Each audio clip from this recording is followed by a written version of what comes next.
বাংলাদেশে আসবোই, আমাকে নেওয়ার চেষ্টা করতে হবে না। আর যদি সাহস থেকে পাঠান, প্লেন পাঠান, আমি চলে যাব, দেখি কার কারে কতটা মাথা আছে, কার ফাঁসির দড়ি কত শক্ত, কার বুলেট কত তীব্র বেগে যেতে পারে, আমি সেটা দেখে নেব। হ্যাঁ, আমি ঘটনাচক্রে আমি চলে আসতে বাধ্য হয়েছি, কিন্তু আমি বাংলাদেশে ফিরবই।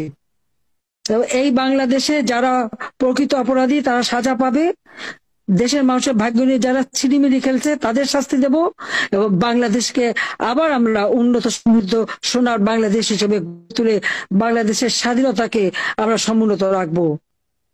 আমরা বিজয় জাতি, আর 2 দিন পরেই তো আমাদের বিজয় মাস। কাজে এই বিজয় মাসেই সকলে ঐক্যবদ্ধ হতে হবে। এই খুনি, সুদখোর, জঙ্গি শাসক আর ওই যুদ্ধাপরাধী জঙ্গিদের হাত থেকে দেশকে রক্ষা করতে হবে, সেটাই আমাদের প্রতিজ্ঞা, এবং তা আমরা করব ইনশাল্লাহ। সবাই ভালো থাকেন, সুস্থ থাকেন, যার যা আছে সেটা আপনাদের নিয়ে চলতে হবে। আর এর হাত থেকে দেশ রক্ষা করার জন্য সবাইকে এক হওয়ার আমি আহ্বান জানাচ্ছি। খোদা হাফেজ। জয় বাংলা, জয় বঙ্গবন্ধু।